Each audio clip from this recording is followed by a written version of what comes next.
I'm your host of the Most Welcome 23. You're joining me for The Silent Twin, Chapter 6, Dear Diary. At school, the older kids noticed my misery. When nobody else was looking, they pushed me around. One day, my face made contact with the concrete as I landed on all fours. My right knee took the brunt of the fall. I remember the scab. Its bumps, ridges brought me comfort. But I didn't want it to heal too soon. Picking the crust gave me something to focus on. The sharp sting provided release. That day, I found a new ally in pain. Detective notes Abigail Duncan, 1 day gone. With the press appeal just around the corner, the social media blitzkrieg mounting against Johanna, tensions are running high at the Blackwater farm. Nick's been pushing you around or away from the start, and now Ethan's come to you with a new development in the case. Technically, he has been pushing us around too. What could Ethan have to tell me that he doesn't want the family to hear? We're interested in Charles Radcliffe. Radcliffe? The Duncans' groundkeeper? I believe he's been helping the family renovate the house since they moved in. Yes, that's right. Although he does seem to be avoiding me. That fact certainly doesn't help in this case. Is there evidence against him? Not yet. But he's got a common assault offense, and from when he was a minor. Plus, there's been some recent intelligence reports about him approaching children in the area. Really, dude? Your stomach churns at the thought. Approaching children may have been a confidence builder, leading up to something bigger. Stare out at a barren lands as a cold chill runs down your spine. Radcliffe's angle puts a whole new spin on things. A shady past doesn't necessarily mean he's responsible for Abigail's disappearance, though. Ethan... What happened to locals who were searching the area? I asked them to call off their searches. Why? They were hampering the investigation. They're looking for a living child. What we need to be looking for is evidence. I only want our own people out there. But we're not giving up on finding her alive, right? Of course not. We want to find her alive, but we're being realistic about it. Ethan never fails to make a bleak situation feel even bleaker. If you have any concerns for Olivia's welfare, I want you to call it in. No hesitation. Understand? I'd rather see Olivia placed in a temporary care than have her put at risk. Yes, sir. Though I hope it doesn't come to that. Sir, do you have any special instructions with regards to... Radcliffe's or Duncan? That's actually a really good question.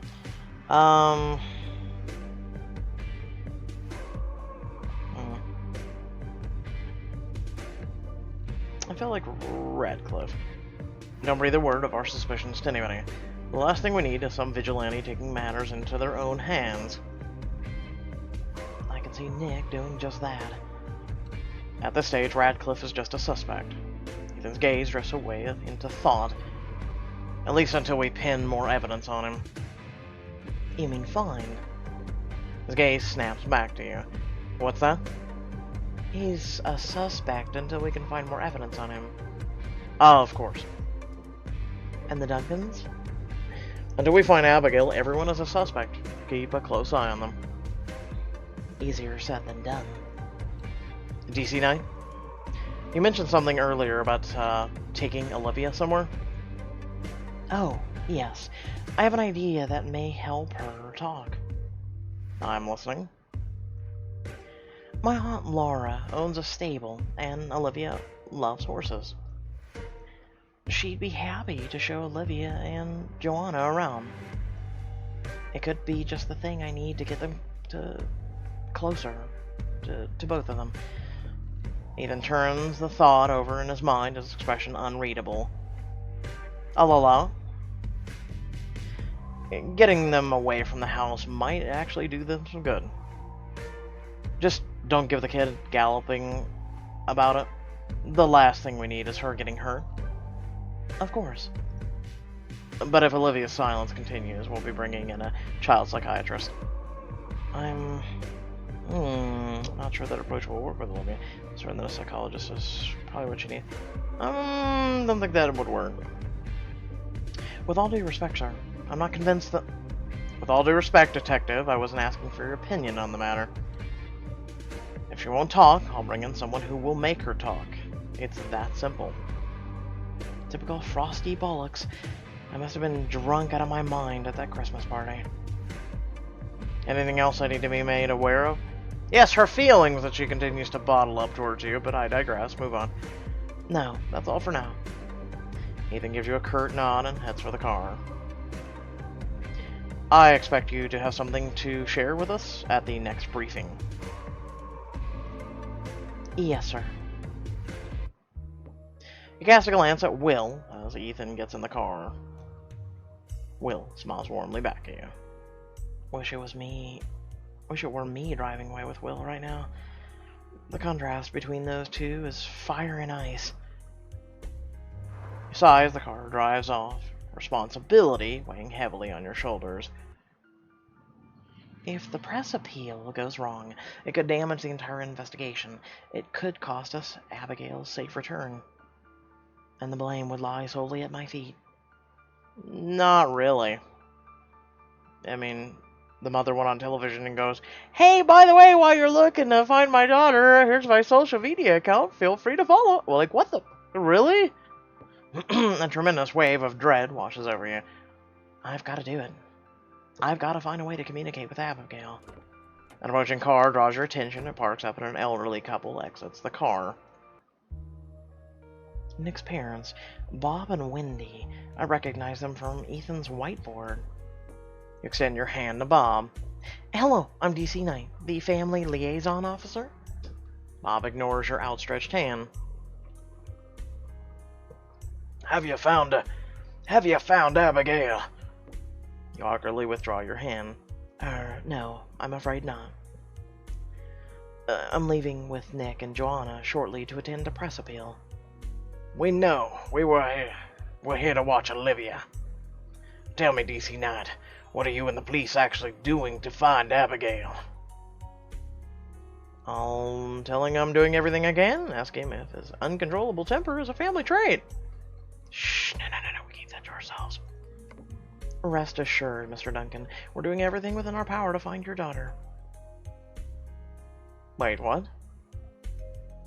You mean, granddaughter, not daughter. We're conducting extensive searches of the area and... Can't be extensive if you haven't found her yet. Under different circumstances, I might take issue with this hostility. But the truth is, I understand his mindset.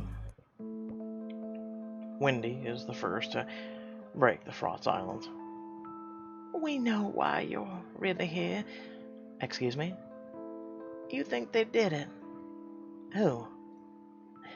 You listen to me. Joanna's a good girl. Look, my job here is to just... I know she acts a little odd, but she would never hurt the children. And Nick... Bob puts a hand on his wife's shoulder. Come on now, love. The officer doesn't need to hear this. What are they hiding? Wendy? Did you say something? If you know something that might be pertaining to the case, you must tell me. There's nothing to tell. It didn't sound that way to me. We're done talking with you. Of course! You should be forthright and forthcoming, and yet you want to hide details that might pertain to the investigation that might actually save your granddaughter, you piece of crap. Bob pulls Wendy towards the house. Wait, please. Find our granddaughter. Bob slams the front door shut behind him. Oh, how thoughtful of you. What was that about? Wendy implied that it might be something significant to the case. I doubt I'll be able to get answers out of them directly, though. I get a sense that they'd rather go to jail than implicit their son in anything. Interesting, then.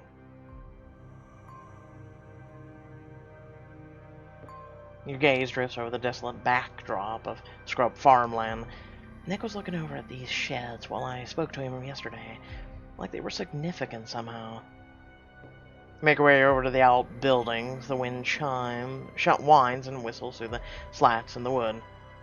This place definitely gets points for spooky ambience. Your sheet metal clanging somewhere close by. You pull your jacket tighter as the chill air caresses you. Nick said he was working in the shed when Abigail disappeared.